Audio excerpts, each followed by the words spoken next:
जो गिरावट देखने को मिली है उससे ये लग रहा है कि म्यूचुअल फंड का पूरा की पूरा इन्वेस्टमेंट खराब हो जाएगा। बिकॉज अगर हम बीते पिछले एक साल की बात करें तो स्मॉल कैप इंडेक्स से वैसे ही परफॉर्म नहीं कर रहा है, पोर्टफोलियो नेगेटिव है। और सर आज की डेट में बात करें तो काफी ज्यादा नेगेटिविटी देखने को मिली है।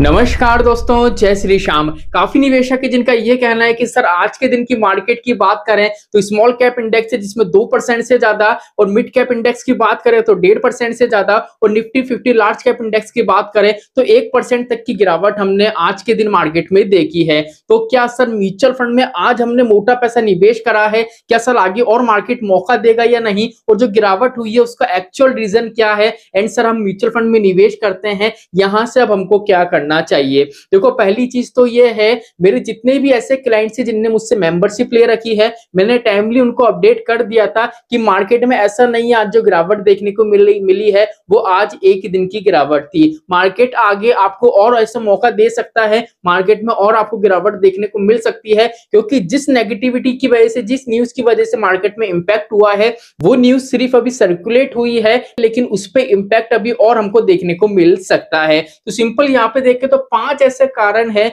जिससे आज के दिन का जो शेयर बाजार है उसमें हमको काफी गिरावट देखने को मिली है। तो वन बाय वन हम सिंपली बात करते हैं। सबसे पहला और जो अहम मुद्दा है वो है यूएस फेड मीटिंग से पहले सतर्क रुख। अब यहाँ पे देखें, निवेशक अमेरिकी फेडरल रिजर्व में 9 दिसंबर से शुरू होने वाली 2 दिवसीय बैठक, अगर हम बात करें तो बैठक कल की और परसों की 2 दिन की देखने को मिलेगी, लेकिन इस बैठक के पहले ही मार्केट में हमको इंपैक्ट देखने को मिला है। वो क्यों देखने को मिला है, क्योंकि यहाँ पे अगर हम बात करें तो देख लीजिए एचडीएफसी सिक्योरिटीज के प्राइम रिसर्च हेड ने बताया है कि निवेशक फेडरल रिजर्व की आगामी बैठक महंगाई के नए आंकड़ों और साल के अंत में होने वाले पोर्टफोलियो बदलावों से पहले सावधानी से पोजीशन ले रहे हैं। और उन्होंने ये भी बताया है कि काफी ऐसी कंट्रीज हैं वो इस तरीके की आगे बैठक कर सकती हैं, लेकिन जितनी भी कंट्रीज है अगर वो आगे बैठक करती हैं, जैसे यहाँ पे हम बात करें ऑस्ट्रेलिया हो गया, ब्राजील हो गया, कनाडा हो गया, स्विट्जरलैंड हो गया, तो इन बैठक से मार्केट में इतना इंपैक्ट हमको देखने को नहीं मिलेगा।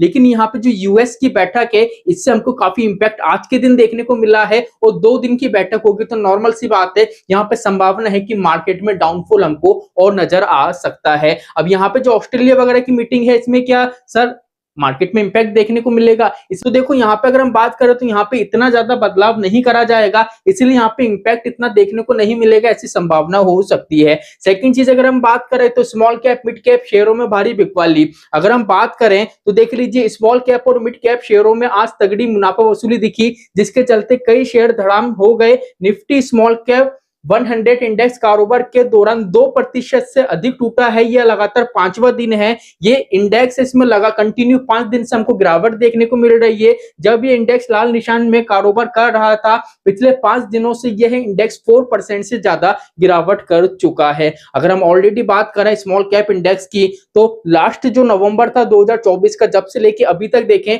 तो ऑलरेडी इस इंडेक्स ने रिकवर तो करना नहीं है, गिरावट से गिरावट यहाँ पे और ज्यादा हमको देखने को मिल रही है। तीसरा रीजन है यहाँ पे एफआईआई की पिकवाली। आपको तो पता ही है मार्केट में जब भी कुछ होता है, जब भी कुछ नेगेटिव होता है तो एफआईआई सबसे पहले क्या करता है, अपने प्रॉफिट बुकिंग करते हैं। अब ये एफआईआई क्या होते हैं, एफआईआई क्या होते हैं, जिस भी कंट्री का मार्केट उनको लगता है सस्ता है तो वो वहां पे निवेश करते हैं। जब उनको लगता है कि भैया यहाँ का वैल्यूएशन बढ़ चुका है तो वो यहाँ से क्या करते हैं, बिकवाली चालू कर देते हैं। तो एफआईआई की वजह से भी यहाँ पे हमको काफी गिरावट देखने को मिलेगी। अगर हम यहाँ पे बात करें तो शुक्रवार के दिन देख लीजिए, यहाँ पे बिकवाली की बात करें तो 438.90 करोड़ रुपए के शेयर इनने बेचे हैं, और दिसंबर महीने में अभी अगर हम 8 तारीख तक की बात करें तो टोटल देख लीजिए 10,403 करोड़ रुपए के शेयर ये बेच चुके हैं। तो यहां से आपको पता पड़ेगा मार्केट में हमको जो गिरावट देखने को मिल रही है ना, एक तो ग्लोबल मार्केट की तरफ से, और जो एफआईआई ने पैसा लगा रखा था इंडियन स्टॉक्स के अंदर वो जो सेलिंग हो रहा है वहां की वजह से हमको देखने को मिलेगा। और सेकंड अगर हम बात करें तो भारतीय रुपए की कमजोरी, जैसे कि आपको पता है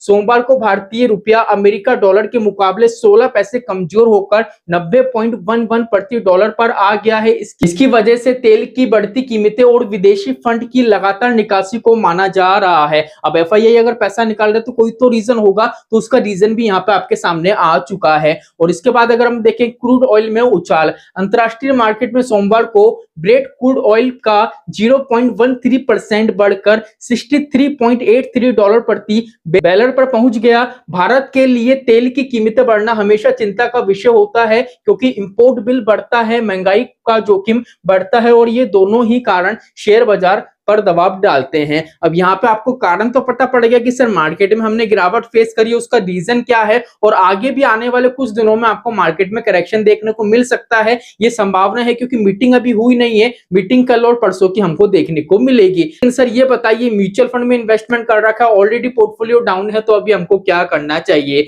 देखो यहाँ पे मैं आपको सीधा सा लॉजिक बताऊंगा। अगर आपकी रिस्क लेने की कैपेबिलिटी मीडियम है या आप लो रिस्क लेना चाह रहे हो, तो सिंपली आपको क्या करना है, पहली चीज तो आपको आपके फंड का अलोकेशन चेक करना पड़ेगा। अगर आपके फंड का अलोकेशन स्मॉल कैप का ज्यादा है, मिड कैप का ज्यादा है, तो वहां पे आपको देखना पड़ेगा कौन सा ऐसा फंड है जिसकी अलोकेशन लार्ज कैप की ज्यादा है। क्योंकि अभी हम ओवरऑल अगर मार्केट के करेक्शन की बात करें तो लार्ज कैप इंडेक्स की बात करें तो यहाँ पे 1% के आसपास की, मिड कैप में 1.5% से ज्यादा की और स्मॉल कैप में 2% से ज्यादा की। तो सिंपली आपको क्या करना है, पहली चीज तो अगर आपको लग रहा है कि भैया मेरे पोर्टफोलियो में कोई ऐसा म्यूचुअल फंड है जिसकी अगर लोकेशंस की बात करें तो स्मॉल कैप का एक्सपोजर ज्यादा है, तो सिंपली आपको क्या करना है, अभी के टाइम में उसमें निवेश नहीं करना है। आपको ऐसे फंड में निवेश करना है जिसका एक्सपोजर लार्ज कैप में बढ़ा हुआ हो। और सेकंड चीज यहाँ पे मैं आपको बता दूं, अगर आपको काफी ज्यादा डर लग रहा है कि सर काफी ज्यादा पैनिक कंडीशन बन चुकी है, अब मुझे तो यहाँ से निकलना ही चाहिए, निकलने से बेटर ऑप्शन यही रहेगा, आपको आपके फंड को टाइम देना पड़ेगा। बिकॉज आज अगर आप यहाँ से पैसा रिडीम करते हो या अपने फंड को स्विच करते हो तो नॉर्मल सी बात है, सेम डे में कोई भी प्रोसेसिंग नहीं होने वाली है। अब जितने दिन में प्रोसेसिंग होगी उतने दिन तो मार्केट और डाउन जाएगा, और नॉर्मल सी बात है जिस दिन आपके बैंक अकाउंट में पैसा आएगा उस दिन हो सकता है मार्केट आपको ऊपर जाता हुआ नजर आए। तो इसलिए यहाँ पे पैनिक होने की आवश्यकता नहीं है। म्यूचुअल फंड का निवेश है वो लॉन्ग टर्म का निवेश होता है, इसलिए सिस्टमैटिक तरीके से निवेश करना है। आपके पास पैसा नहीं है नया, निवेश मत करो, लेकिन आपका जो पोर्टफोलियो है उसको मैनेज करो। अगर आपका कोई ऐसा म्यूचुअल फंड है जिसमें स्मॉल कैप का अलोकेशन काफी ज्यादा है, तो उसमें आप क्या कर सकते हो, उसका अमाउंट आप कम कर सकते हो, आप उसमें एसटीपी चला सकते हो। इस तरीके की चीजें करोगे तो आपको थोड़ी बहुत जो गिरावट है वो कम देखने को मिलेगी और आपके पोर्टफोलियो को आप मैनेज कर सकते हो। आई होप आज का वीडियो आपको अच्छा लगा होगा। तो चलिए आज के लिए इतना ही, मिलते हमारी नेक्स्ट वीडियो में। जय श्री श्याम दोस्तों, जय श्री राधे।